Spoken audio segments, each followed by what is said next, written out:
Welcome to family village cooking. આજે આપણે બનાવવાના છીએ મોરબો એટલે કે રાજાપુરી કેરીનો ગળ્યો છૂંદો.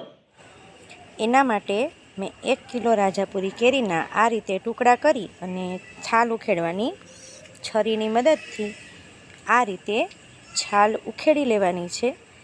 ત્યારબાદ ખમણીની મદદથી એને ખમણી અને એનું છીણ બનાવવાનું છે. હવે ખમણીની અંદર 2-3 જાતની ખમણી આવે છે, આવી જાડી અને પાતળી. તો આવી જાડી ખમણી નહીં, પરંતુ પાતળું ખમણ થાય એ રીતે આપણે એને ખમણી લેવાની છે.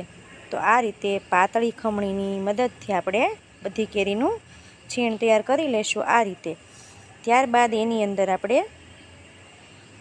ચપટી મીઠું નાખી એટલે કે પાણી બરાબર છૂટી જાય. અને 1 કિલો કેરી લીધી છે તો એની સામે આપણે 1 કિલો એની અંદર ખાંડ નાખવાની છે. તો 1 કિલો કેરીની સામે મેં 1 કિલો ખાંડ નાખી છે અને બરાબર એને મિક્સ કરી અને આપણે એને 1 અઠવાડિયા માટે તડકે કપડું બાંધી અને મૂકવાની છે. તો આ રીતે બરાબર ખાંડ મિક્સ કરી લીધી છે અને 4-5 દિવસ માટે તડકે રાખી હતી.